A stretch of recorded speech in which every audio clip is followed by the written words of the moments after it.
आइए गायत्री मंत्र के साथ में आज की विषय का हम लोग शुभारंभ करते हैं।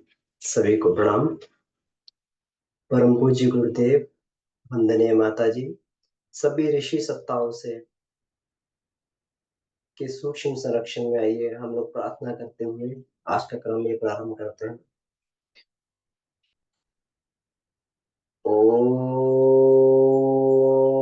भूर्भुवः स्वाहा तत्सवितुर्वरेण्यं भर्गो देवस्य धीमहि धियो यो नः प्रचोदयात्।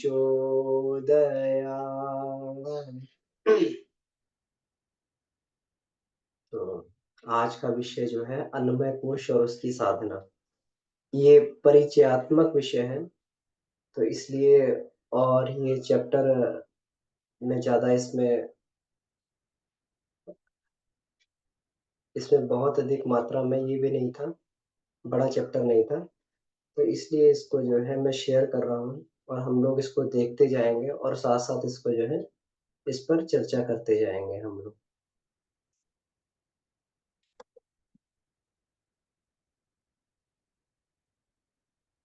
क्योंकि बहुत ही महत्वपूर्ण चैप्टर है, जब हमारा अन्नमय कोश का ये प्रारंभ होने के लिए जा रहा है, तो उस स्थिति में हम लोग को प्रारंभिक ये समझना बहुत आवश्यक है।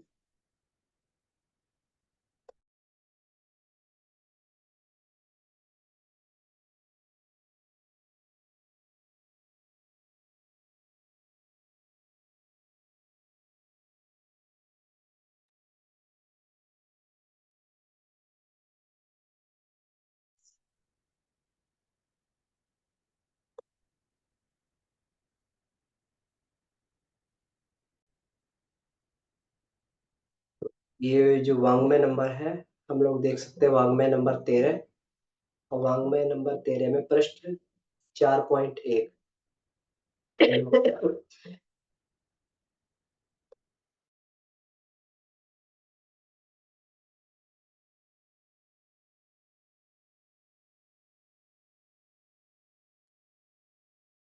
तो हम लोग वाङ्मय नंबर 13 के स्वाध्याय में आज अन्नमय कोश और उसकी साधना, इस चैप्टर को हम लोग ये देखने के लिए जा रहे हैं। मेरी आवाज़, आशा है कि मेरी आवाज़ स्पष्ट आ रही होगी और मेरी स्क्रीन भी सबको दिखाई दे रही है।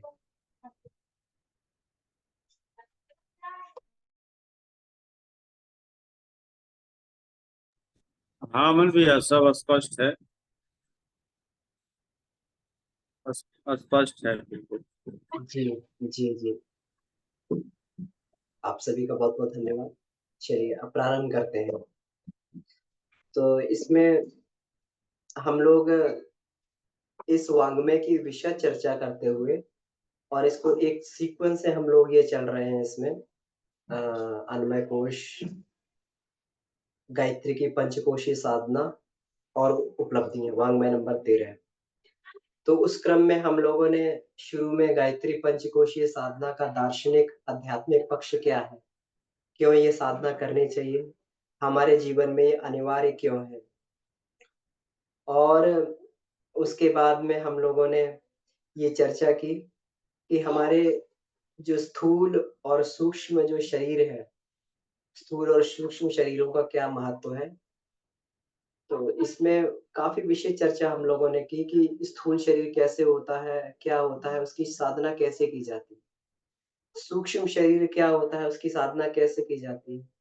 कारण शरीर क्या होता है, उसकी साधना कैसे की जाती है? क्योंकि ये सारे के सारे जो कोष होते हैं हमारे, जो सूर्य सारे के सारे,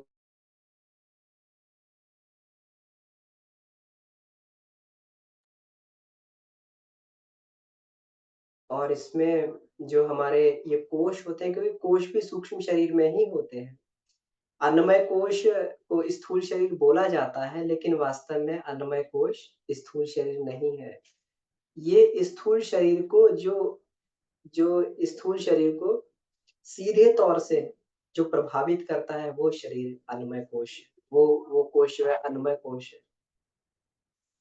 तो इसमें हम लोगों ने इसलिए सूक्ष्म और अ, कारण शरीर की खूब चर्चा की, जो पहले से जो लोग क्लास में जुड़ रहे हैं, वो लोग जानते हैं। करीब-करीब हमारी 20 15 से 20 कक्षाएँ जो हैं इसी उसमें हुई थी कि सूक्ष्म शरीर क्या है, स्थूल शरीर क्या है और कारण शरीर क्या है, उसकी साधना किस प्रकार से की जाती है। तो अब ये चर्चा करने के बाद में फिर हम लोगों ने अन्नमय कोश जो हमारा ये था अध्याय था, अन्नमय कोश को हम लोगों ने जानने का प्रयास किया। अन्नमय कोश को जब जानने का हम लोगों ने प्रयास किया, तो इस प्रयास में हम लोगों ने ये जाना कि अन्नमय कोश की साधना करने के लिए हमें किन-किन बातों का ध्यान रखना होगा। अन्नमय कोश है क्या? तो गुरुदेव ने इसमें ये बताया कि चमत्कारी हार्मोन ग्रंथियाँ जो हैं, इस चैप्टर के माध्यम से हमारी चमत्कारी हार्मोन ग्रंथियाँ, तो अन्नमय कोश का प्रकटीकरण कैसे शरीर में दिखाई देगा? तो हार्मोन ग्रंथियों के माध्यम से वो शरीर में परिलक्षित होता है। हमें पता नहीं है कि हमारे हार्मोन जो ग्रंथियाँ उनको कौन कंट्रोल कर रहा है। कहीं न कहीं सूक्ष्म शरीर ही ऐसा होता है, जहाँ पर वो ग्रंथियाँ जो कंट्रोल होती हैं और उसका जो है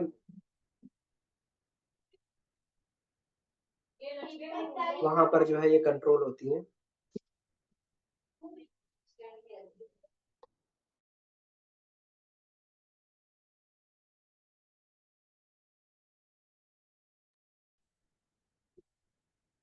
तो हम लोगों ने इसमें देखा था कि चमत्कारी हार्मोन ग्रंथियाँ बताया है और यहाँ तक बताया है कि ये हार्मोन ग्रंथियाँ जो है, ये शरीर के द्वारा नहीं, अन्नमय कोश के द्वारा नियंत्रित होती हैं और अन्नमय कोश और साथ में जो हमारे ग्रह नक्षत्र हैं, ग्रह नक्षत्रों से भी इसका संबंध रहता है।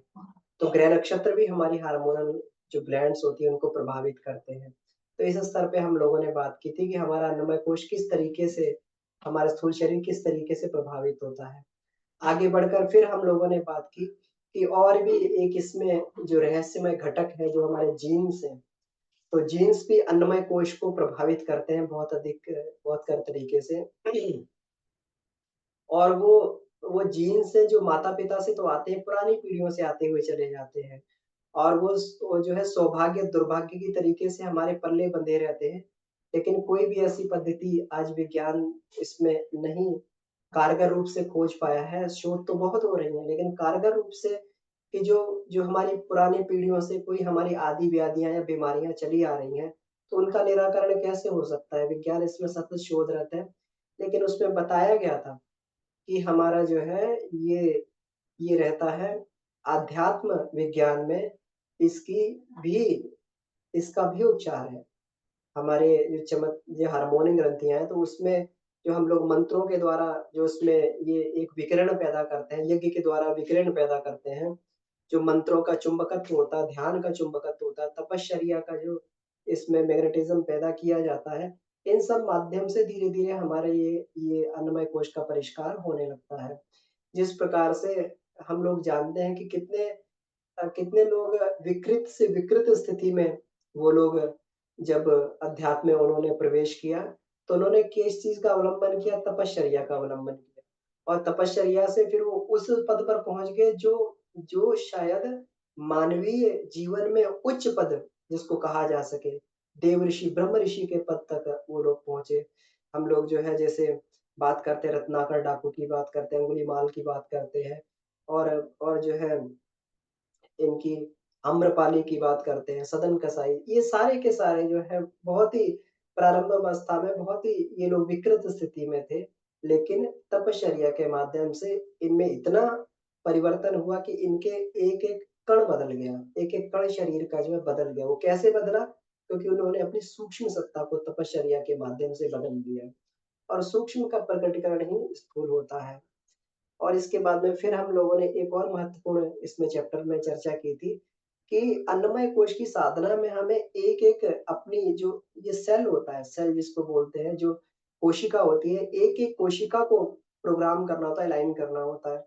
ऐसा नहीं है कि हम जो है साधना करने के मार्ग पर निकल पड़े और हमारा जो है एक-एक बॉडी सेल उसमें एक विशेष भूमिका निभाता है। तो इसीलिए साधना मार्ग में समय लगता है क्योंकि जो हमारे कोष होते हैं, जो हमारी कोशिकाएँ होती हैं, सेल होता है, उनको बदलने में टाइम लग जाता है।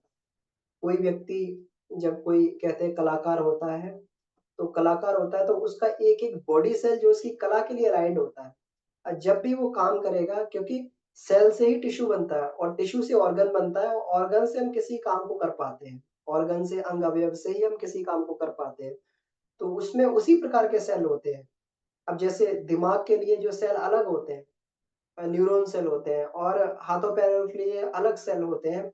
हर एक जगह जो है हमारे अलग सेल हैं, अलग प्रकार के सेल बने हुए हैं जो तो मूल रूप से हमारा वो अंग काम नहीं करता है, वो हमारे सेल जो उस विशेष प्रक्रिया को संपादित करने के लिए बने हैं, वो काम कर रहे होते हैं। तो आध्यात्मिक साधना में भी साधक को अपने एक-एक कोशिका की इकाई को, उसमें सेल को प्रोग्राम करना पड़ता है, उसको उस स्तर का बनाना पड़ता है, ताकि ये जो है उसका ये संपादन कर सके। तो ये भी अन्नमय कोश की साधना के द्वारा ही इसमें होता है। तो अब आज हम लोग ये जानने के लिए तो यहाँ तक हमने अन्नमय कोश के बारे में विशद चर्चा की। आज से उसका क्रिया योग प्रारंभ हो रहा है, क्रिया योग वाला पक्ष इसमें कुछ चर्चा है। तो क्रिया योग वाले पक्ष में हम लोग प्रैक्टिकल भी करेंगे, अब इसमें प्रैक्टिकल भी रखेंगे। बहुत सारी प्रैक्टिकल कक्षाएँ हमारी सुबह की कक्षा में होती रही हैं, जो 5 बजे वाली कक्षा है उसमें होती रही हैं। लेकिन फिर भी अगर इसमें भी हम लोग प्रयास यही करेंगे कि कुछ प्रैक्टिकल का ग्लिम्प्स जो है एक सब लोगों को मिलता रहे और बाकी कभी आमने-सामने मिलने का मौका मिले तो हम लोग ये करेंगे, लेकिन प्रैक्टिकल ज़रूर करें। बिना प्रैक्टिकल के कुछ होने वाला है नहीं, केवल थ्योरी-थ्योरी पढ़ के हमारा जो है ज्ञान पक्ष तो बढ़ेगा, लेकिन वो केवल बुद्धि विलास बनकर रह जाएगा। वो फिर जो है उसमें परिवर्तन नहीं होगा, कन्वर्ट नहीं होगा साधना में। तो क्योंकि इसमें जो है आगे बहुत सारे साधना में आगे बहुत सारे जीवन में साधना में उतार-चढ़ाव आते हैं, बहुत सारी उत्कर्ष होते हैं, बहुत सारे जो है परेशानियाँ भी आती हैं वो सब के लिए। तो वो सब होते हैं लेकिन उससे पहले हमें एक प्रैक्टिकल अपने स्तर से प्रारंभ करना होगा, तभी गुरु हमारी बागडोर को सँभालते हैं। हम लोगों ने गायत्री महाविज्ञान में पढ़ा था ना कि पहले पहले जो है मंत्र दीक्षा होती है। तो मंत्र दीक्षा में तो हमें खुद आगे बढ़ना पड़ता है, खुद मंत्र जप करना पड़ता है और जो गुरु बताता है उसको। फिर अग्नि दीक्षा से गुरु फिर साधक को पकड़ लेता है। फिर वहाँ से वो जो परिवर्तन की प्रक्रिया है वहाँ से वो चालू कर देता है। वहाँ से अपनी तरीके से वो गुरु शक्तिपात करता है। जब वो देख लेता है ठोक बजा के कि इसका शरीर जो है अब मंत्र साधना के द्वारा, मंत्र दीक्षा के द्वारा परिपक्व हो गया, इसकी व्यावहारिकता में परिवर्तन आ गया।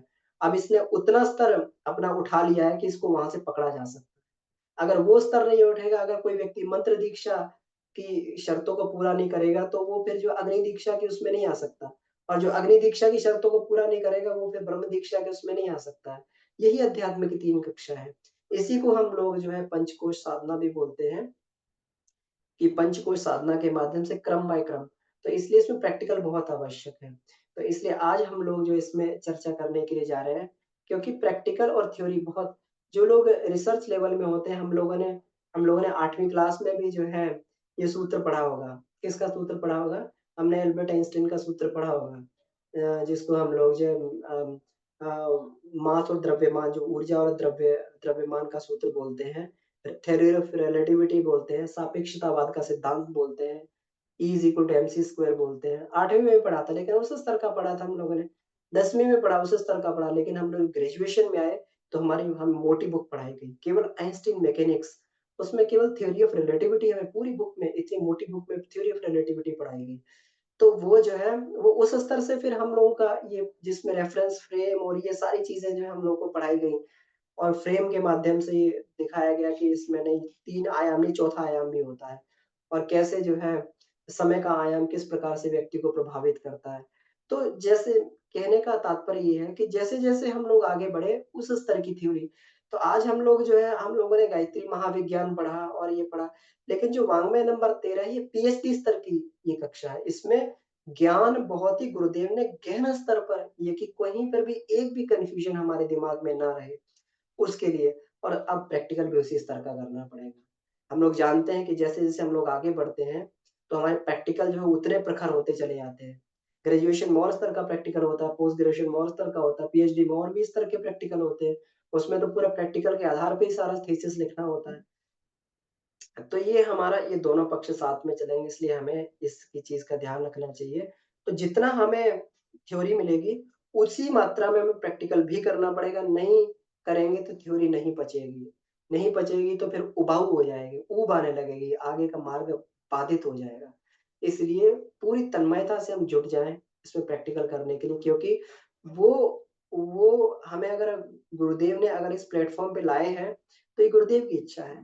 हमारी आत्मा ने कहीं न कहीं पुकार करी होगी कि भई अब एक स्तर हमने पार कर लिया, अब दूसरे स्तर पर हमारे आने की बारी है, तो गुरुदेव हमें ले आए उस जगह। हम लोगों को भी ऐसे ही, हम लोग जब 6-7 7 साल पहले जो है ये जुड़े थे, तो 15 साल 10 साल पहले से जो है आत्मा चीत्कार कर रही थी, पुकार कर रही थी कि अब कुछ करना चाहिए, कुछ करना चाहिए।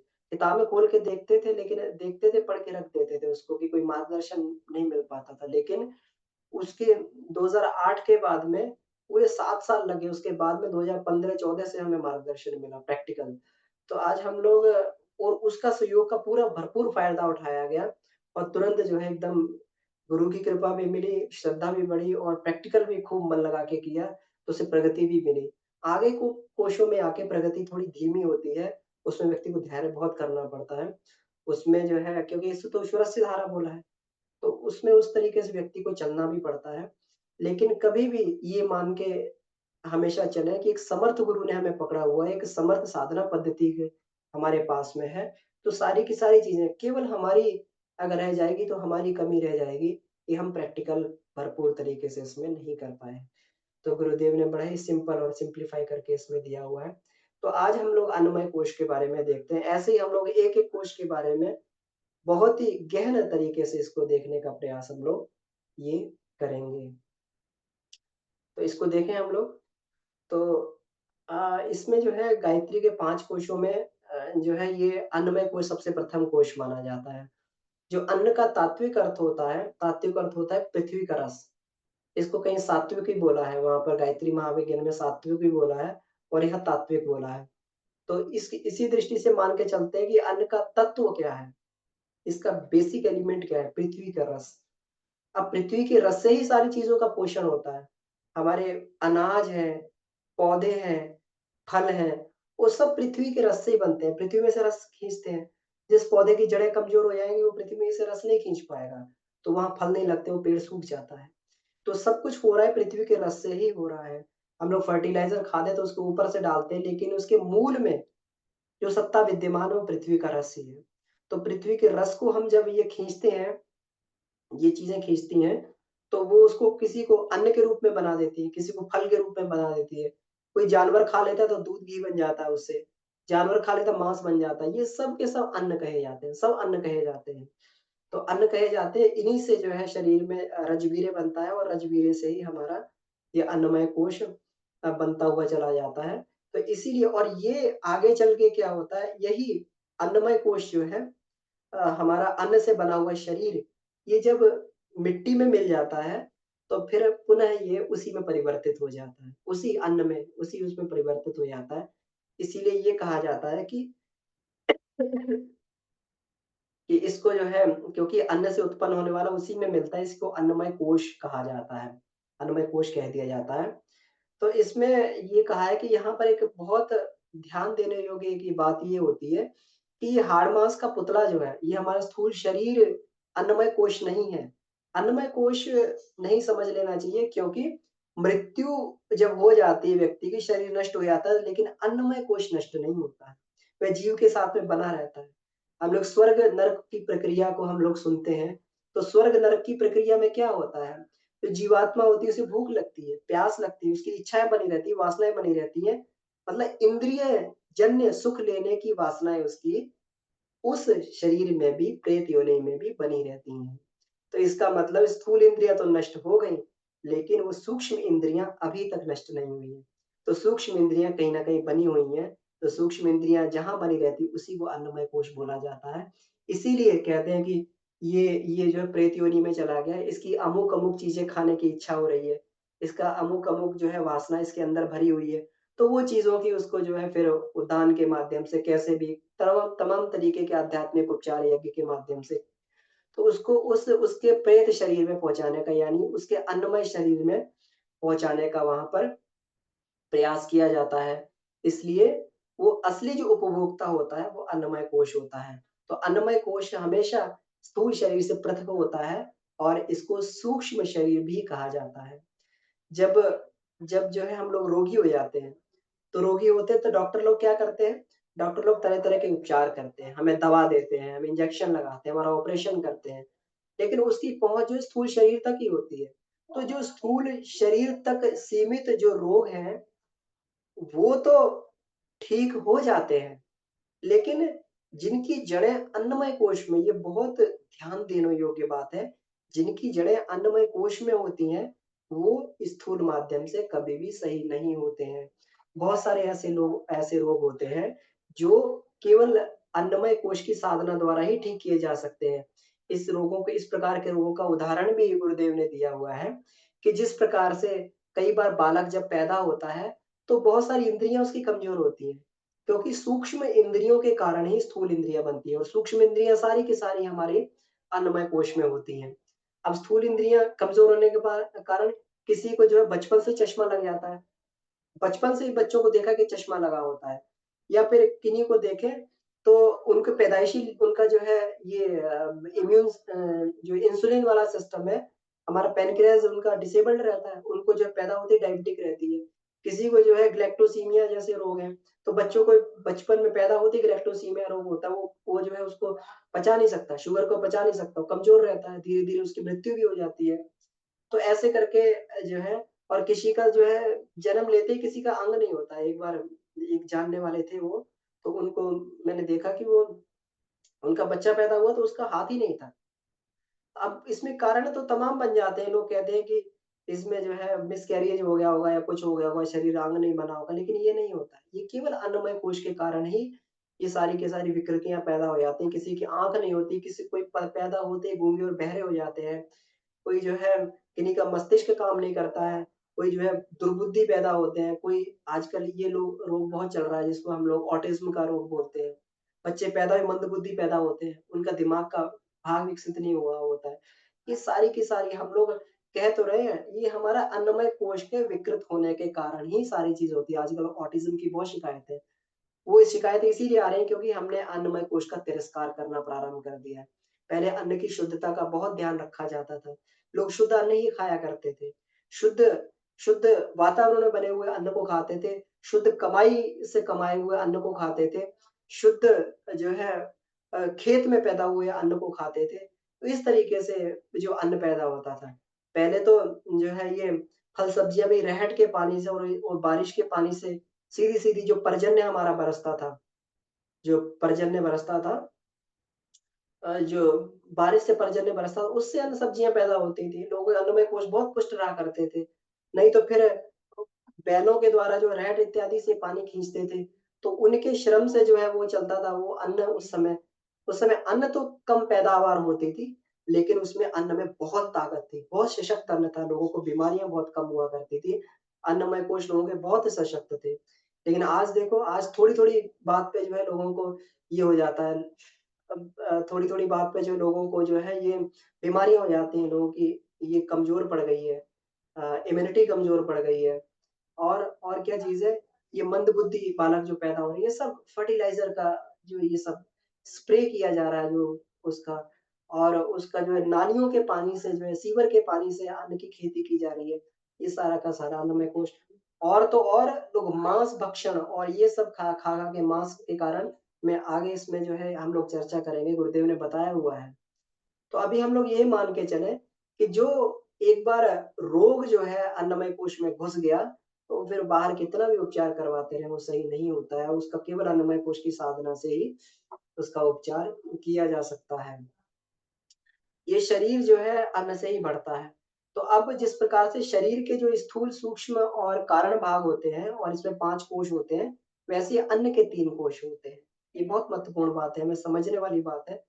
अन्न के 3 महत्वपूर्ण कोश होते हैं, स्थूल, सूक्ष्म और कारण बोलते हैं। तो स्थूल जो भाग होता है अन्न का, पेट जो है उसके भार को महसूस करता है। जैसे हम लोग कोई भोजन खा लेते हैं, अरे आज तो भारी खाना खा लिया हमने, पेट में जो पच नहीं रहा है। भारी खाना होता है ना, जैसे लोग जो है ये खा लेते हैं, दाल वगैरह खा लेते हैं और चने वगैरह होते हैं, गरिष्ठ अन्न होते हैं, तो वो जो है इसको गरिष्ठता होते हैं, वो भोजन देर में पच पाता है। चने वगैरह होते हैं, ये सब होता है, देर में पच पाता है। लेकिन कुछ बहुत जल्दी पच जाते हैं, कुछ चीज़ें जो है दलिया वगैरह व्यक्ति खा लेता है या और चीज़ें खा लेता है। फ्रूट्स वगैरह खाता है जब व्यक्ति, सब्जियाँ खाता है, जल्दी पच जाती हैं, उनकी पाचन शक्ति वो होती है। तो ये स्थूल भाग जो अन्न का, इसको जो पेट महसूस करता है, तो ये स्थूल भाग होता है। दूसरा भाग जो सूक्ष्म भाग होता है, उसका प्रभाव होता है और अन्न का गुण होता है।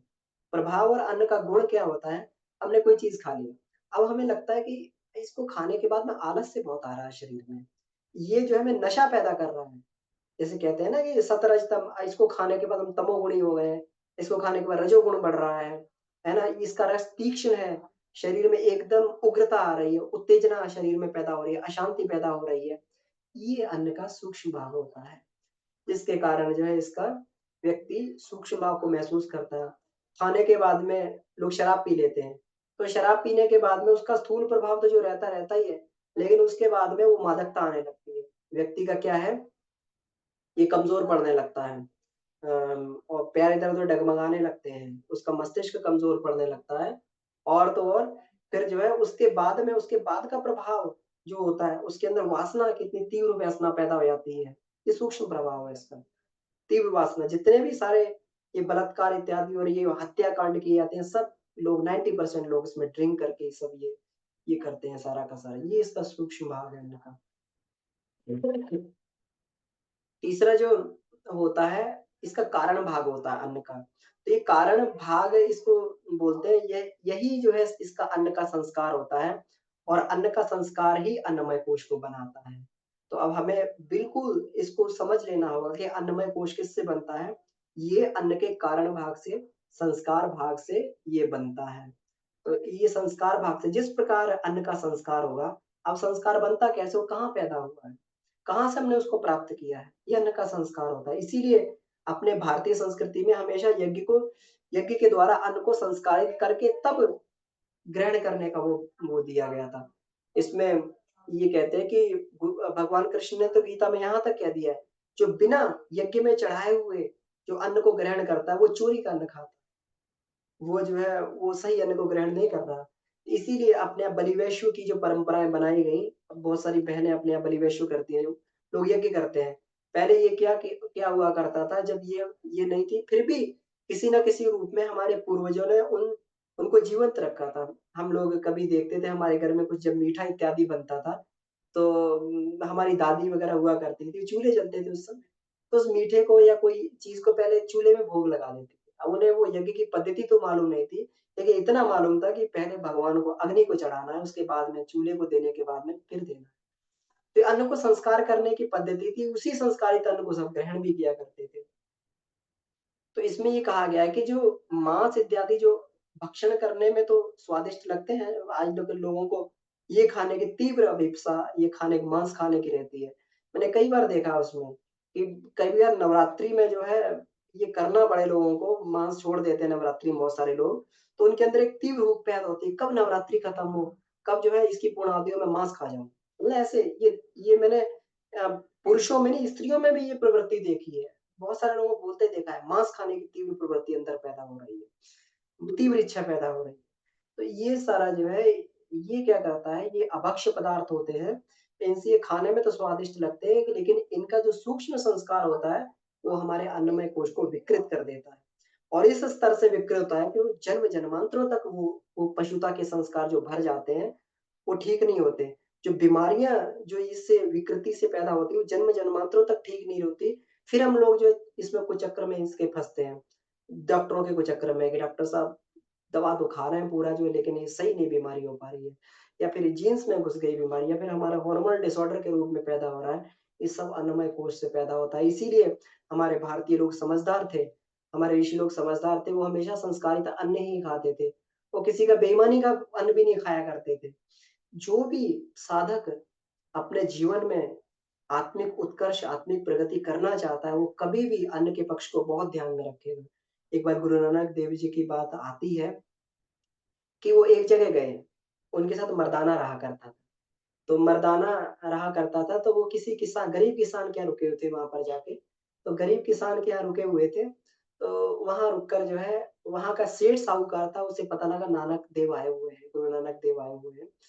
तो गुरु नानक देव आए हुए हैं, तो उन्होंने क्या किया कि गुरु नानक देव को निमंत्रण भेजा कि आप आए हुए हैं, तो मैं एक दावत कर रहा हूँ, आपको मैं निमंत्रण भेजता हूँ। तो अपने नौकर को भेजा उनको निमंत्रित करने के लिए, गुरु नानक देव को निमंत्रित करने के लिए भेजा। तो गुरु नानक देव जी ने ठीक है, कोई बात नहीं, ठीक है, तो उसके निमंत्रण ठीक है, हम देखते हैं कैसे क्या करना है।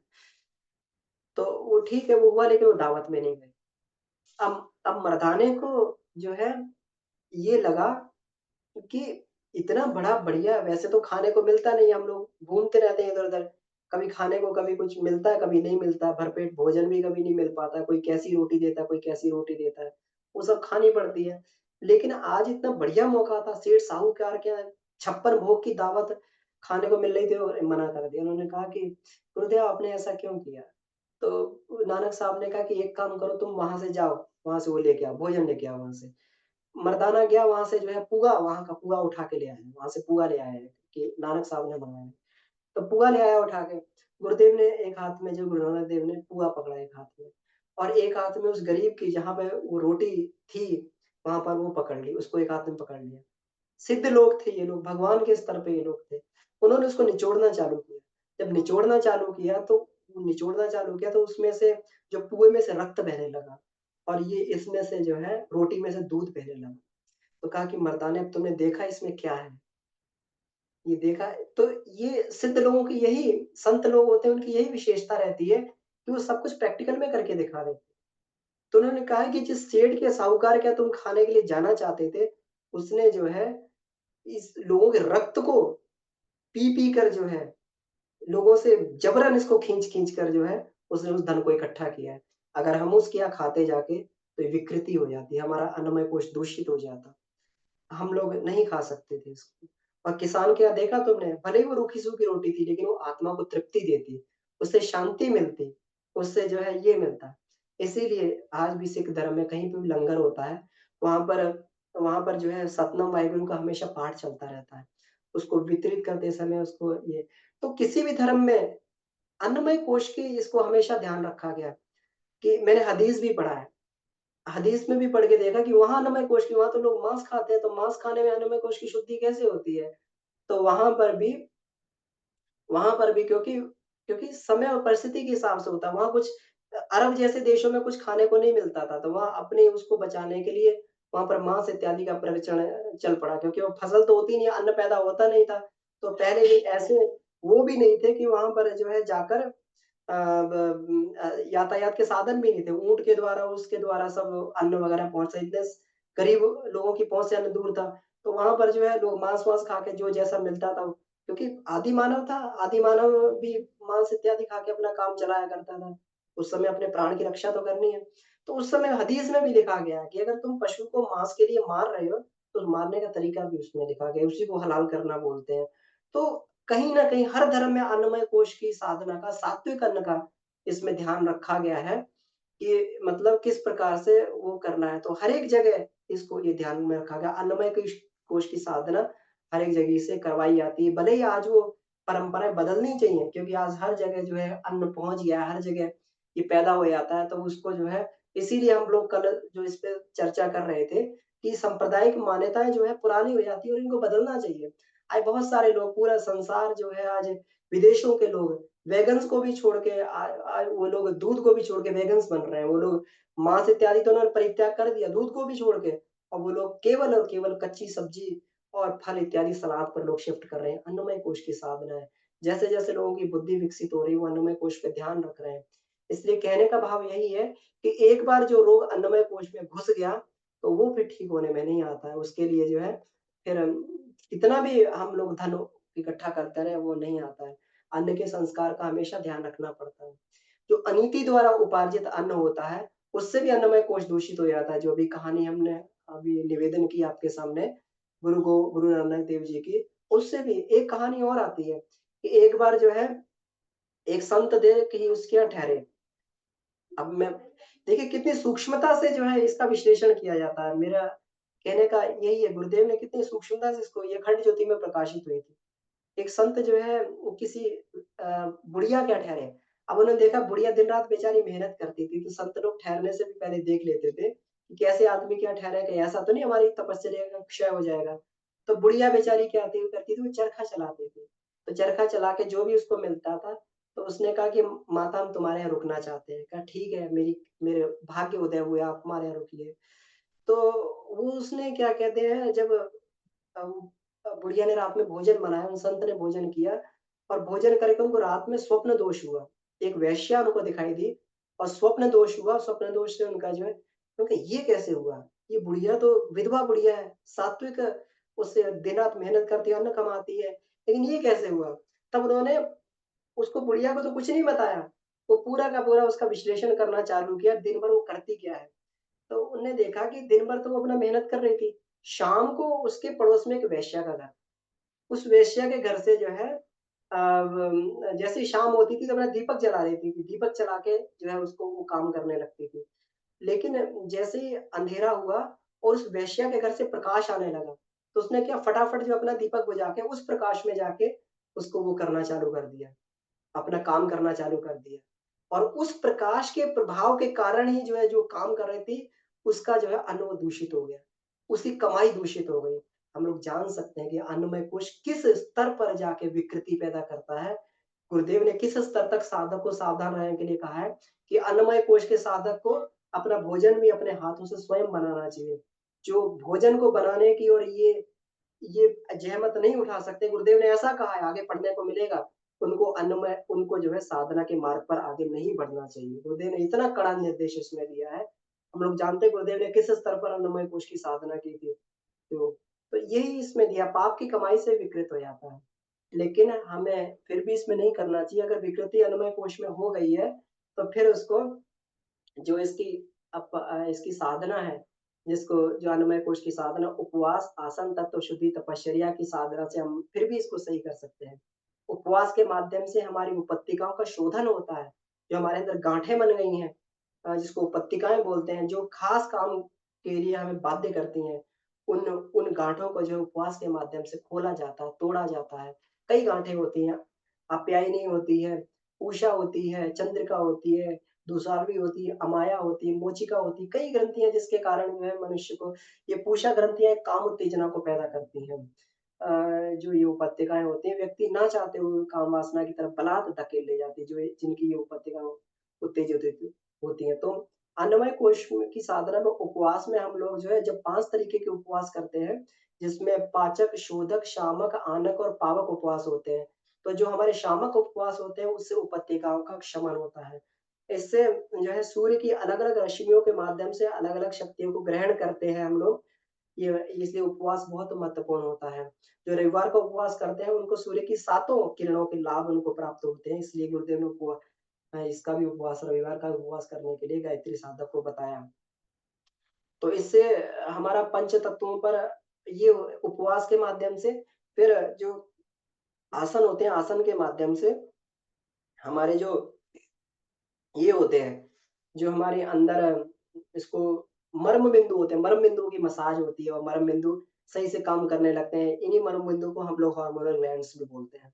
तो ये आसन करने के माध्यम से सही होती हैं और इसके आगे बढ़े तो हम अपने अपने तत्वों की शुद्धि करते हैं। तत्व अगर विकृत हो जाएँ, इससे भी बड़ी-बड़ी बीमारियाँ पैदा हो जाती हैं शरीर में। वो भी जो है प्राकृतिक उपचार के बिना नहीं जाती। लोग नेचुरोपैथी करवाते हैं, जिसमें सेहन, स्वेदन, वस्ति, वमन, विरेचन ये पंचकर्म चिकित्सा ये इसी माध्यम से संपन्न की जाती है, कि अगर कोई 5 तत्वों में कोई विकृति घुस गई है, तो उसको कैसे ठीक किया जाए। और अगर आगे बढ़ते हैं, तो फिर इसमें और अगर जो साधना आती है, वो आती है हमारी तपश्चर्या की साधना होती है। तपश्चर्या से जो हम आज तक ये कर चुके हैं, जो हमारे अन्नकोश में संस्कार माध्यम से जमा हुआ है, तो तपश्चर्या के माध्यम से ये हम जो तपश्चर्या बताई गई हैं, उपवास हो गया, आस्वाद हो गया, तितिक्षा हो गई, कल्प, तथातव्य निष्कासन, ब्रह्मचर्य, अर्जन, इस तरीके की तपस्या होती है। इससे हम लोग जो है, ये अपने जमे हुए जो प्रारब्ध होता है, उसको काटते हैं, अन्नमय कोश पे जमे हुए विकृति को हम लोग समाप्त करते हैं। तो इसी से हमारी अन्नमय कोश की शुद्धि होती है। तब हमारा शरीर जिसको हमने कहा था कि एक-एक इकाई हमारी साधना के लिए तैयार हो जाए, तभी हमारी साधना के लिए हमारा एक-एक बॉडी सेल तैयार होता है, ताकि उतने हम क्योंकि एक एक बड़ा इसमें कहते हैं ना कि गुरुदेव ने पिछली बार एग्ज़ाम्पल भी दिया था, कि 440 वोल्ट का करंट होता है, साधारण लट्ठे से, साधारण इंसुलेटर से काम चल जाता है। लेकिन 125 केवीए की लाइन के लिए लट्ठे भी उतने बड़े-बड़े लट्ठे लगाने पड़ते हैं, खंभे उतने, पोल बड़े-बड़े लगाने पड़ते हैं, इंसुलेटर भी बड़े-बड़े लगाने पड़ते हैं, तारें भी बड़ी मोटी-मोटी लगानी पड़ती हैं, ताकि वो जब भी उसमें इतनी इस स्तर से विद्युत गुजरे, तो वो गल के ना गिर पड़े। तो इसीलिए ऊपर के कोशों में जाने के लिए कहीं हमारा अन्नमय कोश इतना मजबूत हो कि अगर थोड़ा भी प्रहार हो अपना साधना का और उसका, तो ये कहीं गल के शरीर ना गिर पड़े। इसीलिए अन्नमय कोश साधना इसमें ये की जाती है और अन्नमय कोश को शुद्ध किया जाता है। तो ठीक है, यहाँ तक हम लोगों ने इसकी चर्चा की। अब कोई प्रश्न बनता है तो इसमें हम लोग चर्चा कर लेते हैं। जी। कहीं कोई प्रश्न बनता है या कुछ पूछना चाहते हैं या कुछ अपना अनुभव बताना चाहते हैं, तो इस पे हम लोग चर्चा कर लें। ये बहुत ही महत्वपूर्ण आगे विषय आते रहेंगे। जी।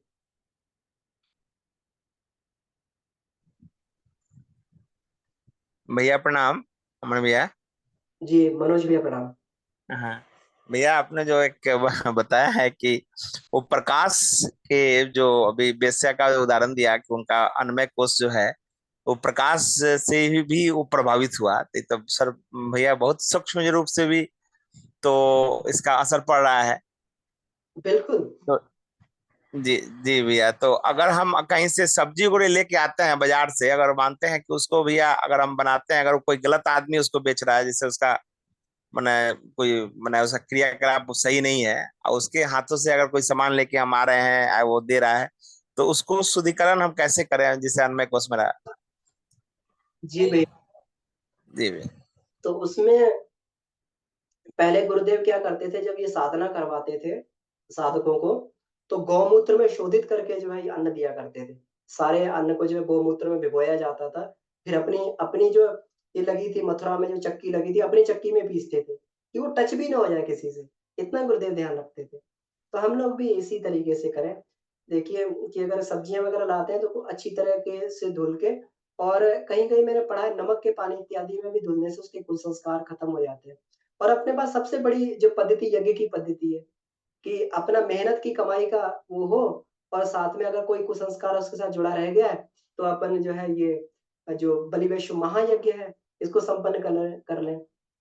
ओम ब्रह्मणेभ्यो इदं नमः, ओम जो है देवेभ्यो इदं नमः, ओम ऋषिभ्यो इदं नमः, ओम नरेभ्यो इदं नमः, भूतेभ्यो इदं नमः। तो पंच महायज्ञ हमारे जो हो जाते हैं पंचभूत के, तो इससे भी हमारा जो संस्कार वो हो जाता है। और जब भोजन बोलने से खाने से पहले उसमें गायत्री मंत्र का 3 बार जो पाठ किया जाता है, उसको करें, तो उससे जो है उससे भी उसमें शुद्धि आ जाती है। तो जहाँ तक अपना प्रयास बन सकता है वहाँ तक प्रयास करें शुद्ध करने का, और नहीं है फिर तो वो जब हमारे बस में नहीं है तो फिर परमात्मा पर छोड़ दिया जाए उसको। अब अब ईमानदारी की कमाई में तो हमारा बस बनता है। अपने भोजन से, अपने हाथ से भोजन पकाने में तो हमारा बस है कि नहीं है? तो वहाँ तक तो प्रयास किया जा सकता है। जब साधक के प्रयास का अंतिम बिंदु आ जाता है तो परमात्मा फिर मदद करने लगते हैं। जी भैया, जी जी, धन्यवाद भैया। जी। हाँ, और आजकल बलिवेश भैया इसके लिए प्रभावी है, मैंने बलिवेश जो है हम लोग करते हैं हर सुबह अपना, वो उसका ये मैंने हम लोग का इससे प्रभाव जो मिलेगा। बिल्कुल मिलेगा। जी जी। तो यज्ञीय प्रभाव में वो बनाया हुआ सात्विक अन्न हो गया।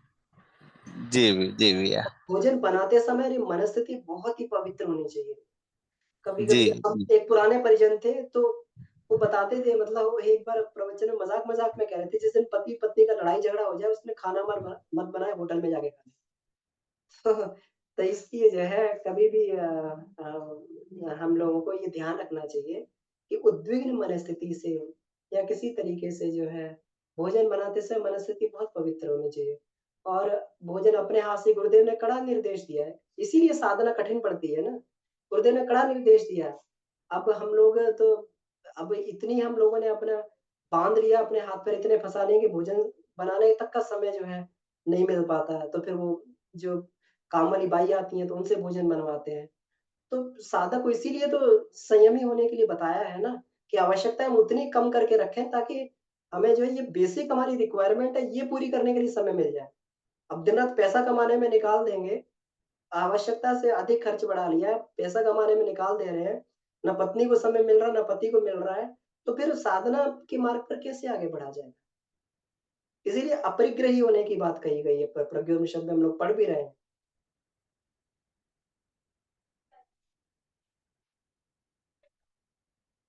तो इसलिए बेसिक चीज़ों पे हमें बहुत ध्यान रखना चाहिए। ये गुरुदेव की बातें, मैं गुरुदेव की बातें निवेदन करने का प्रयास कर रहा हूँ। हो सकता है कि मेरी बातों से आपको कहीं कोई, ऐसे में हो सकता है कि आपको ये भी लगे, कुछ बुरा भी लगे। लेकिन गुरुदेव ने इतना कड़ाई से इसको बोला है, इतनी कठोरता से इसमें बोला है। गुरुदेव तो सुनते हैं कि लीलापत शर्मा जी बताते हैं, गुरुदेव जो लोग ये करते थे, गुरुदेव डंडा लेके उनके पीछे पड़ जाया करते थे। डंडा लेके मारने के लिए उनको दौड़ते थे। मथुरा की बात है ये, तो माता जी उनको बचाया करती थी। तो गुरुदेव बड़े उच्च स्तर का साधक हम लोगों को बनाना चाहते थे। तो ये इस तरीके से होगा नहीं, हमें अपने दृष्टिकोण में आमूल-चूल परिवर्तन करना होगा। अगर साधना करनी तो साधना ही करनी, और फिर अगर सांसारिकता आनंद लेना है तो फिर उसी में मस्त रहा जाए।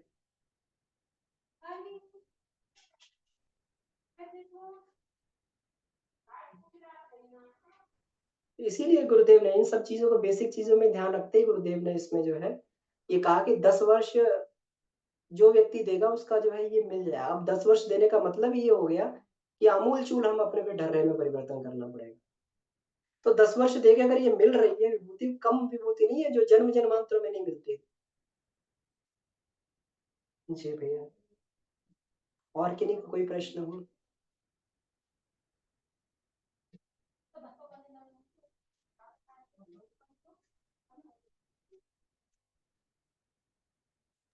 भैया एक और प्रश्न इसमें आता है कि जैसे पहले लोग भिक्षाटन करके जैसे अपना संत लोग जैसे जो अब भिक्षाटन करते थे और उससे जो अन्न में इकट्ठा करते थे उससे वो अपना वो भोजन प्रसाद ग्रहण करते थे।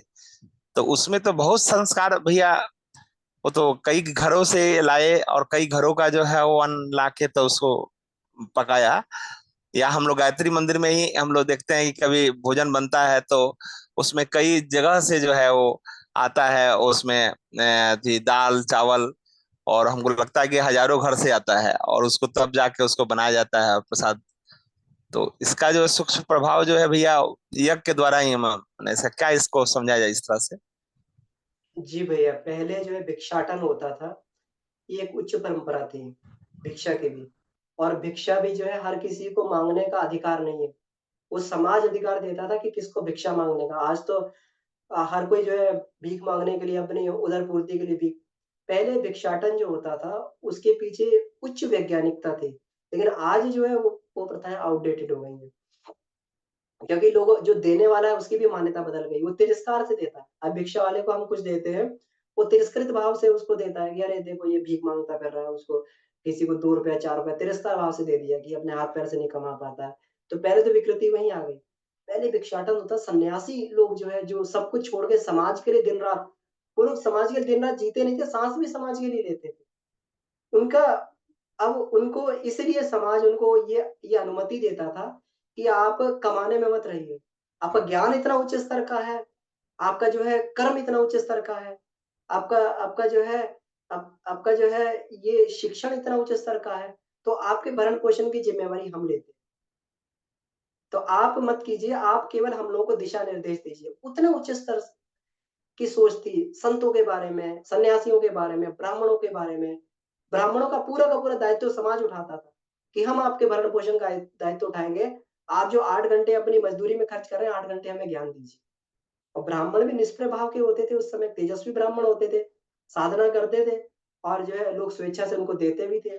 उस समय जब कोई भिक्षा के लिए जाता था, तो गुरुकुलों से भी लोग जाते थे, तो लोग प्रसन्नता महसूस करते थे। आज हमारा एक ब्राह्मण कुमार हमारे घर से जो है भिक्षा के लिए आया है। आज एक संत हमारे घर भिक्षा के लिए आया। लोग खाना नहीं खाते थे जब तक उनके घर से भिक्षा नहीं चली जाती थी। इतना उच्च स्तरीय मान्यता थी उस समय। उस समय की मान्यता में और आज की मान्यता में ज़मीन आसमान का फ़र्क। उस समय जो है बड़े उच्च स्तर से, और फिर उस समय लोभी भी नहीं होते थे लोग। अपने उदर पूर्ति के लिए अन्न मिल गया तो फिर उसके बाद में ऐसा नहीं कि पूरा-पूरा झोला भर लिया जाए और 1 महीने के लिए खर्च उसको रख लिया जाए। आज की उदर पूर्ति के लिए एक समय के लिए भोजन मिल गया, उसे ग्रहण कर लिया। अब ऐसा भी नहीं कि दूसरे समय के लिए भी भोजन माँग के रख लिया जाए। दूसरा समय होगा तो तब तब देखा जाएगा। मिलेगा तो ठीक है, नहीं तो भूखे रह के सो जाएँगे। तब भिक्षाटन वालों की मान्यता भी अलग थी उस समय। भिक्षा माँगने वालों की, भिक्षा देने वालों की, दोनों की मान्यताएँ बहुत अलग थी। इसलिए वो जो है अन्न जो है शुद्ध और सात्विक संस्कारित हुआ करता था। उसके पीछे उच्च प्रयोजन जुड़े हुए थे।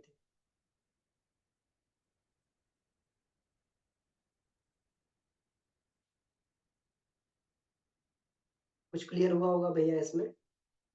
जी भैया एकदम क्लियर हो गया एकदम। देखिए सही है तो कि मांगने वाले भी आज उस तरह से नहीं है ना देने वाले उस तरह के हैं। न देने वाले जी जी भैया जी, एकदम क्लियर हो गया भैया। जी, और दूसरा जो आप बता रहे हैं कि जैसे लोग कहते हैं जो लंगर इत्यादि में जब भोजन प्रसाद बनता है तो जगह-जगह से अन्न आता है ना? जब जी उसे भैया। पकाया जाता है उसको पहले भोग लगाया जाता है। यज्ञ वातावरण जी होता है, भोग लगाया जाता है और उसको भी केवल हम प्रसाद रूप में ही ग्रहण करते हैं। तेन त्यक्त्यम भुज्यता के रूप में इसको ग्रहण किया जाता है, मागृता। ऐसा नहीं कि जी सारा आपको आ गया तो हम ही खा गए। अगर कोई मान लीजिए अगर अगर उसको लालच लग गया कि ये मिठाई का डिब्बा आ गया प्रसाद में और और ये मिठाई का डिब्बा चुपचाप से सरका के रख ले और फिर बाद में मिठाई खाते रहे, उसके लिए वो विकृति का कारण बनेगा। और अगर कोई जी व्यक्ति जो प्रसाद रूप में थोड़ा-सा ग्रहण कर रहा है उसको जितना प्रसाद में मिल गया, तो फिर उसको विकृति नहीं पैदा करेगा। जी जी जी जी भैया जी जी धन्यवाद भैया जी। तो ये बहुत ही सूक्ष्म पक्ष है, जिसको गुरुदेव ने इतनी सूक्ष्मता के साथ में किसी ने भी शायद अन्नमय कोश के बारे में, शुद्धि के बारे में नहीं बताया होगा, जितना गुरुदेव ने बताया। और बता तभी पाए जब उन्होंने किया अपने जीवन में। उन्होंने अपने अन्नमय कोश को विकृत नहीं होने दिया और लास्ट तक गुरुदेव ने हम लोग पढ़ रहे थे युग दृष्टा का जीवन दर्शन, तो उन्होंने कहा कि इसको अंतिम क्षणों तक इस बात का ध्यान रखा गया है। कभी भी गुरुदेव ने ढिलाई नहीं बरती अन्नमय कोश की साधना, कभी भी।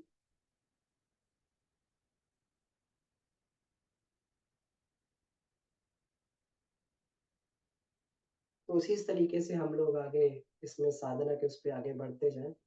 हम लोग को ये करना पड़ेगा जो है अन्नमय कोश की साधना के लिए ज़रा भी ढिलाई ना बरती जाए इसमें। तो ठीक है, तो आज ये परिचय था इसका अन्नमय कोश और उसका परिचय, उसकी साधना। तो आगे हम लोग अन्नमय कोश और उसका अनावरण पढ़ेंगे। तो खूब इसको जो है बारीकी में जाके बारीक से बारीक चीज़ों को हम लोग पढ़ेंगे, तभी हम उस स्तर की साधना विज्ञान में हम आगे बढ़ पाएँगे।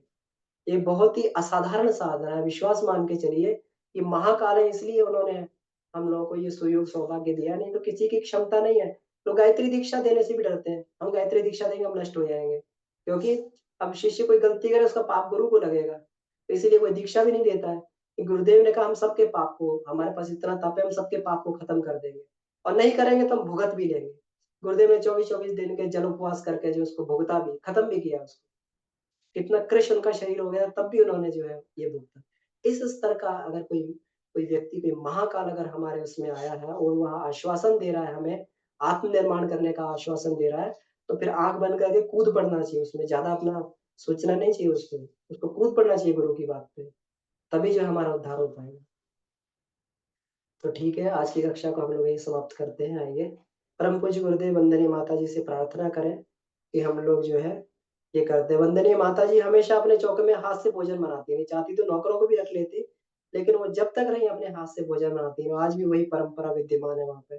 साधक लोग ही भोजन बनाते हैं वहाँ, जिसके उसमें सतत जप चलता रहता है। ऐसा अन्नमय कोश का जो है वहाँ पर परिष्कार किया जाता है। तो ऋषि युगम को सत्ता को ऐसे धन्यवाद देते हुए ऋषि सत्ता को धन्यवाद देते हुए आज के सत्र को हम यहीं समाप्त करते हैं। ओम शांति शांति शांति। समाप्त। सभी को प्रणाम। धन्यवाद।